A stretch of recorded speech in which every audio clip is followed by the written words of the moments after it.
Allora, bene, spero che vi siate divertiti ai tavoli. Adesso Nicola coordinerà un po' la restituzione chiamando a raccontare i referenti, a raccontare ai referenti gli esiti dei tavoli.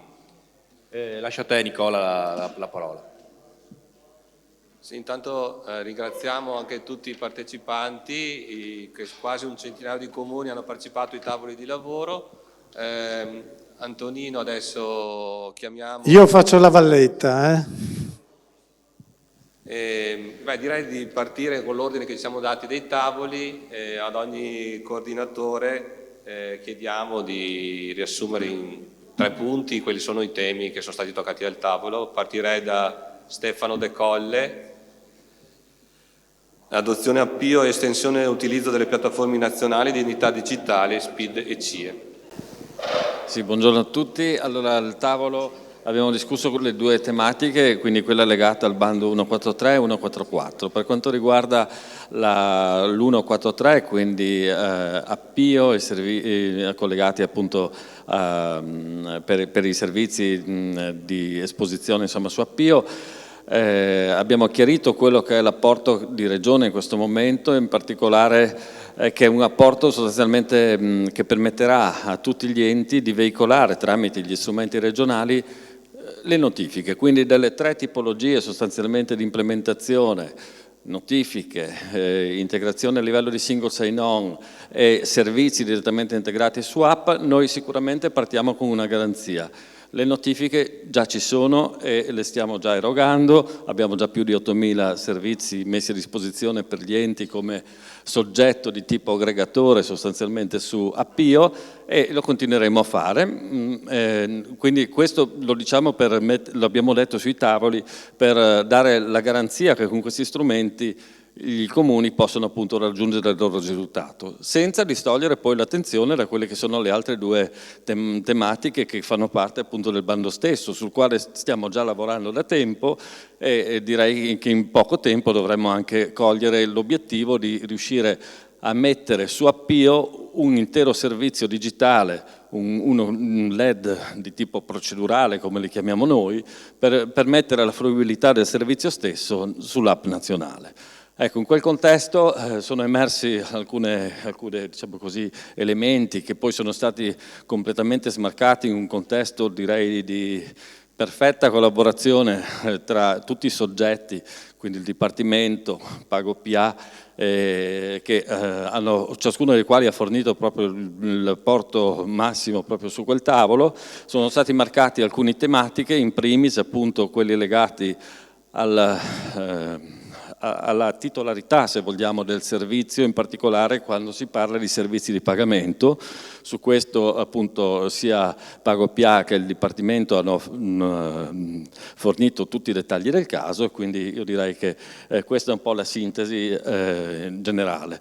Non dimentichiamo che lo strumento regionale permette anche l'integrazione eventualmente di servizi che non sono solo servizi di pagamento, ma che sono anche servizi, come dicevo prima, digitali, quindi i LED regionali, per essere notificati sui servizi su Appio, ed eventualmente anche dei servizi di terze parti mediante quella che è una funzionalità denominata My Notification Hub, che permette appunto di recepire la notifica, vestirla nel modo opportuno per essere veicolata appunto sul rispettivo servizio in Appio.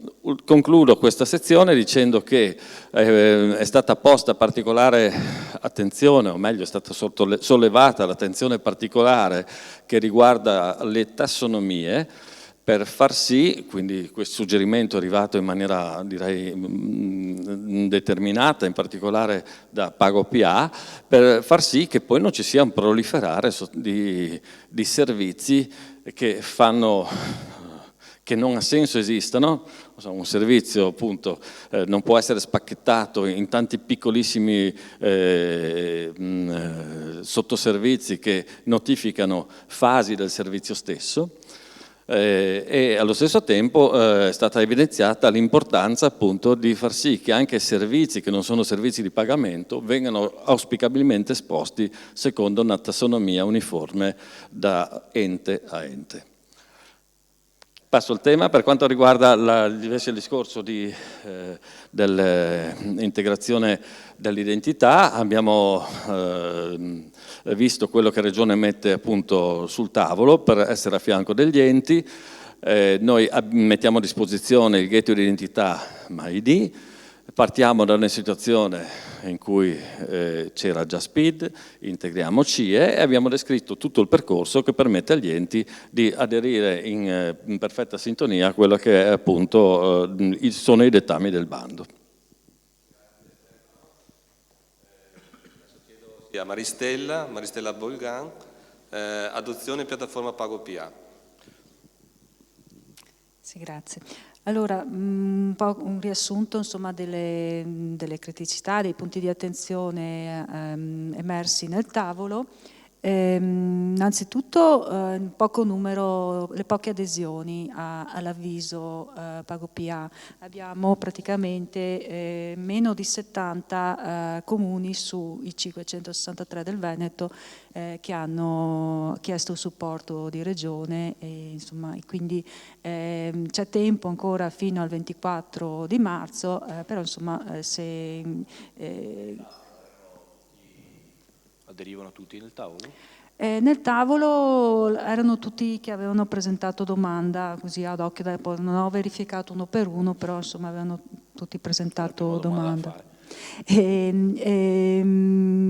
Una particolare attenzione e un particolare promemoria insomma a chi eventualmente abbia partecipato al bando di aprile 2022 chiedendo magari abbia già anche ottenuto il finanziamento sui servizi richiesti su quel bando, verifichi se non ci siano dei ulteriori servizi che non rientrano su quelli già finanziati, perché può comunque presentare domanda anche per il bando in scadenza a marzo di quest'anno, quindi fate una verifica e magari insomma potete rientrare anche in questa casistica.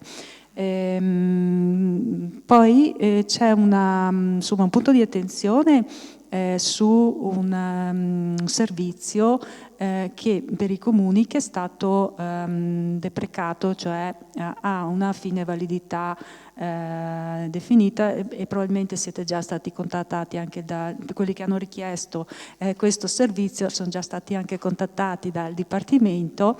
Questo servizio sarebbe le spese di pubblicazione bandi pubblici, insomma anche un servizio che non è più valido e quindi non è nemmeno finanziabile. Se ricadete in questa casistica avete avuto indicazioni di ritirare la domanda e ripresentarla. Fatelo nei tempi perché dovete tener conto anche del fatto che prima di poter ripresentare domanda dovete attendere il decreto di rinuncia. Adesso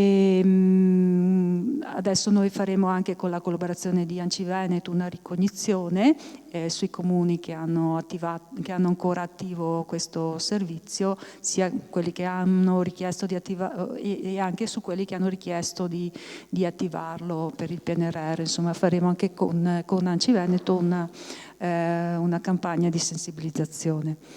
Infine insomma l'attenzione va posta anche sul fatto di approfittare di questo bando, di questo finanziamento, sono tanti soldi e approfittatene per integrare i servizi di incasso dall'inizio alla fine.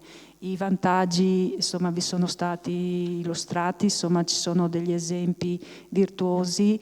E i vantaggi sono sia per l'ente perché consente di ottimizzare, di efficientare i processi di incasso, ma anche per il cittadino. Il cittadino non è che non vuole pagare, magari rimanda perché deve prendersi un permesso, se ha la possibilità di pagare con l'APIO oppure in un altro modo molto velocemente, insomma col CIBIL o altre modalità, lo fa ben volentieri in tempi molto più veloci di quelli tradizionali.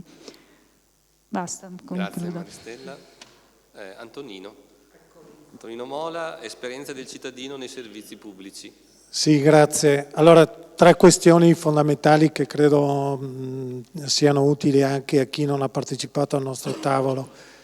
La prima è un'informazione di servizio. Noi come Regione Veneto in questo momento stiamo sviluppando 2 progetti. Il primo si chiama MyCloud e porterà le nostre infrastrutture in cloud, quindi MyD, MyPay, MyPortal. Il secondo progetto si chiama MyStar e invece adeguerà a questa seconda attività l'infrastruttura sia di MyPay che di MyPortal che di MyD in maniera coerente con quelli che sono i requisiti del bando 141.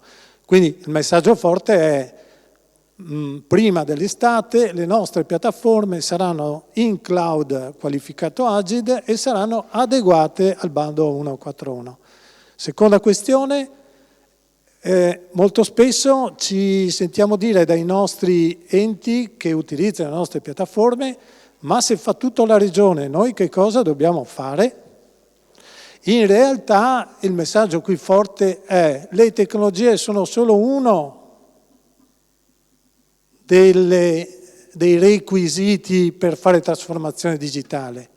Oltre alle tecnologie che poi vi può mettere o meno a disposizione la Regione Veneto, ci sono tante altre cose che vanno finanziate: integrazione, informazione, comunicazione, nuovi servizi. Mi rendo conto che la questione è complicata, rinnovo l'invito a tutti i colleghi che sono qui e quelli che ci sentono online, rinnovo l'invito della Regione del Veneto attraverso l'ufficio PNRR e lo sportello PNRR di ANCI Veneto, ma anche direttamente interpellandoci, rinnoviamo l'invito a mettervi in contatto con voi se avete dei dubbi. Terza questione che volevo in qualche modo condividere anche con i colleghi del Dipartimento per chiedere anche loro un aiuto è che oggi abbiamo su MyPortal 261 comuni. Di questi hanno chiesto un contributo, un aiuto a Regione Veneto circa un centinaio.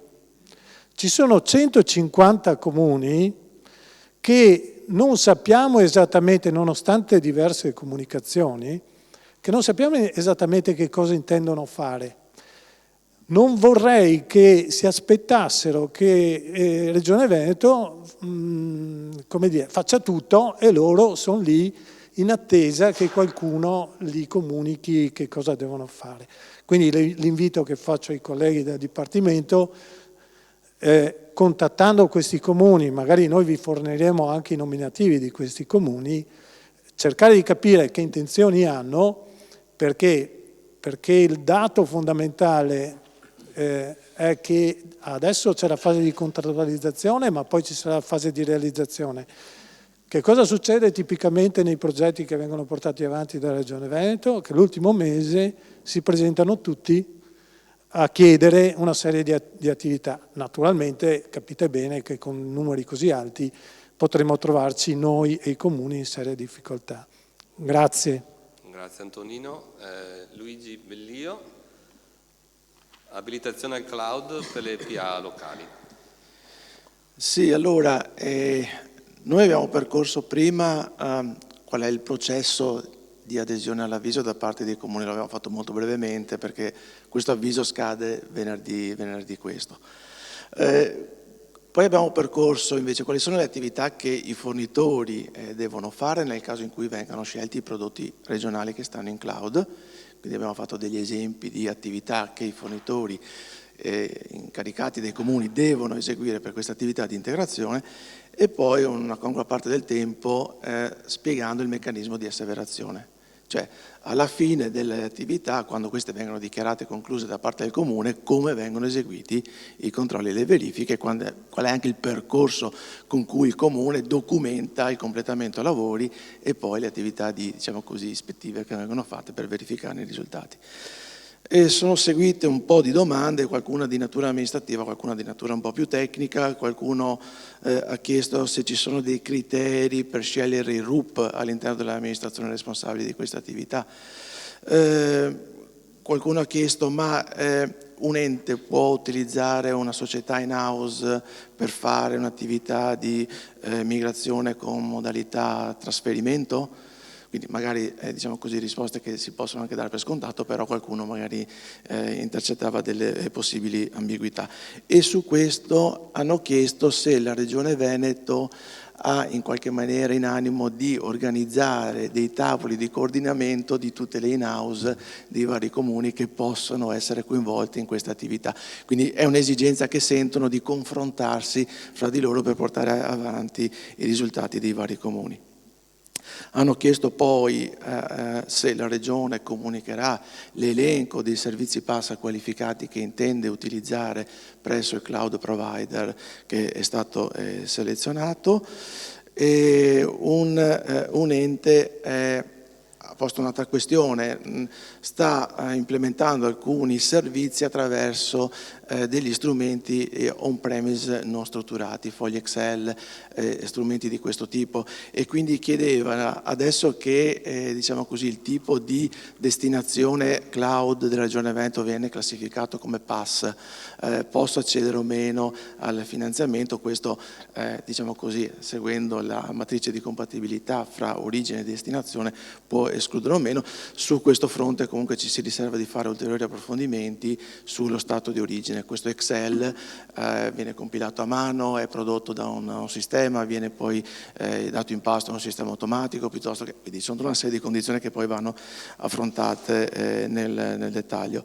E poi un'altra questione riguardava un fornitore che vuole approfittare della modalità trasferimento verso una soluzione IaaS da un on-premise strutturato, chiedendo se il fatto che nella soluzione IaaS l'installazione che hanno può ospitare o meno più tenant all'interno, diciamo così, della stessa installazione.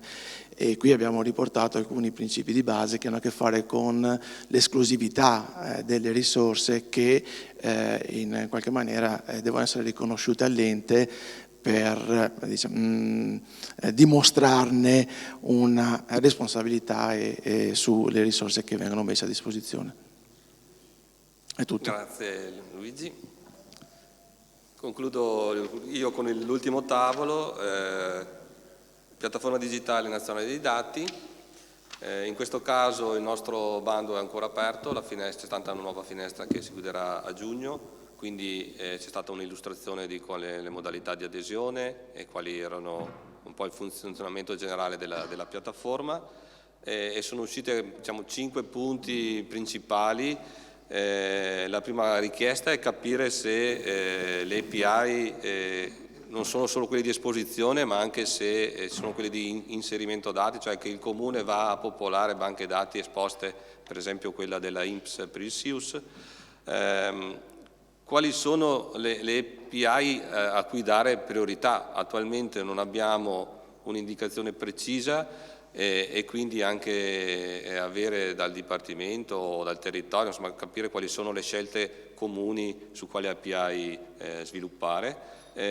I soggetti, perché in questo caso il bando prevede il ruolo di un ente capofila, quindi quali sono i soggetti aggregatori che potrebbero essere sul territorio. Regione Veneto è fortunata, insomma, oltre a regione stessa ci sono le SAD, i soggetti aggregatori per i digitali e le autorità urbane che diciamo, sviluppano progetti con più comuni che potrebbero essere soggetti che potrebbero rivestire questo ruolo.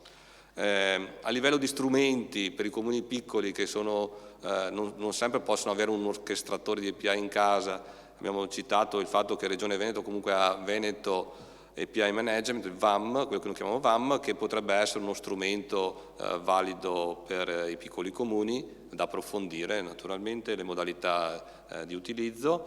È stato chiesto se esiste o comunque se verrà istituito un tavolo tra Regione Veneto, Dipartimento e il territorio per discutere gli standard o delle ontologie, quelle che non sono normate a livello nazionale sulle API che verrebbero esposte, magari scelte in maniera comune. E come ultimo punto il fatto che comunque i tempi sono molto stretti, cioè chi ha già aderito ha 3 mesi di tempo per individuare il fornitore, insomma, quindi rispondere ai primi 5 punti è importante farlo il prima possibile. I materiali che sono stati esposti in tutti i tavoli verranno messi a disposizione di tutti, quindi potrete vedere il materiale tutto di tutti, lo metteremo nella My Extranet dove avete fatto anche l'iscrizione. Poi volevo ricordare che comunque gli incontri con la Regione Veneto proseguono. Il 9 di febbraio ci troviamo a Padova con una rappresentanza di RTD in presenza e tutti gli RTD che sono iscritti e che speriamo si iscrivano gli altri da remoto potranno seguire una tavola rotonda in cui il dibattito tratterà sempre gli stessi temi. Naturalmente le RTD svolgono dei ruoli leggermente diversi, quindi sarà un tavolo strategico. Saranno presenti sempre rappresentanti del Dipartimento, di Pago PA e di Regione del Veneto. Quindi vi invitiamo a seguire anche questa riunione. Dopodiché direi che siamo contenti di come è andata tutta la giornata. C'è una domanda. Federica. Domanda in chat. Prego. Al volo. Rispondiamo una ultima domanda in chat. Al volo. E una persona chiede se si può ripetere qual è il servizio Pago PA non più finanziabile. Ok, Maristella, se puoi dare la definizione esatta. Spese di pubblicazione e bandi pubblici. Allora, spese di pubblicazione e bandi pubblici. Va bene, quindi abbiamo dato anche l'ultima risposta. Ricordo che comunque Regione Veneto assieme ad ANCI, e basta che andate nel sito di ANCI, pagina PNRR in comune, avete la possibilità di contattare direttamente ANCI e Regione Veneto attraverso Antonio Maria Anselmi, che conoscete, penso molti di voi hanno già interpellato. C'è il numero di telefono, c'è la mail di riferimento e su quel sito trovate tutte le altre informazioni che possono essere utili, oltre che tutti gli account territoriali del Dipartimento. Lascio la parola a Paolo per le conclusioni. Grazie Nicola. Beh, allora, siamo nei tempi, direi chiudiamo ora e passiamo direi ai ringraziamenti di coloro che hanno permesso la realizzazione dell'evento di oggi. Beh, ringraziamo il Comune di Vicenza, l'assessore che ha partecipato all'inizio, poi con i saluti istituzionali. Ringraziamo Lorenzo Beggiato che ha permesso ciò in questa formidabile location. Poi ringrazio Antonino per Regione Veneto, Antonino Mola e i suoi collaboratori e colleghi e ringraziamo anche i partner, i nostri consulenti. Veneto Innovazione, i SAD, le autorità urbane, e gli RTD, Nicola Marolla, il coordinatore che purtroppo penso che sia già andato via, e ovviamente Pago PA, Gloriana e il Dipartimento della Trasformazione Digitale Marco. Vi ringrazio a tutti e buon pranzo per chi riesce a mangiare.